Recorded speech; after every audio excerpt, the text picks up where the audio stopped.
Bagong-bagong balita, ipinag-utos ng Quezon City Regional Trial Court Branch 106 na ilipat si Kingdom of Jesus Christ Pastor Apollo Quiboloy sa New Quezon City Jail sa barangay Bagong Silangan.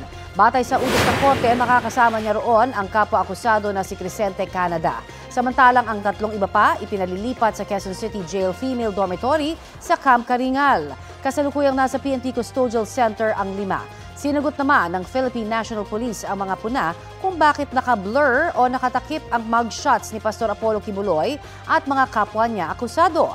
Paliwanag ni PNP spokesperson Police Colonel Jean Fajardo, hindi ito ang unang beses na naglabas ang PNP ng mugshot na tinatakpan ng mukha ng mga naaresto.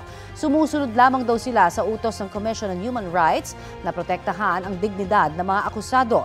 Kahapon nang iprinisinta sa Camp Crame, kapansin-pansin ding balot na balot mula mukha hanggang katawan ang pastor.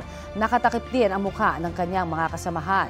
Ayon kay Fajardo, may karapatan ang mga akusado na hilinging takpan ang kanilang mga mukha.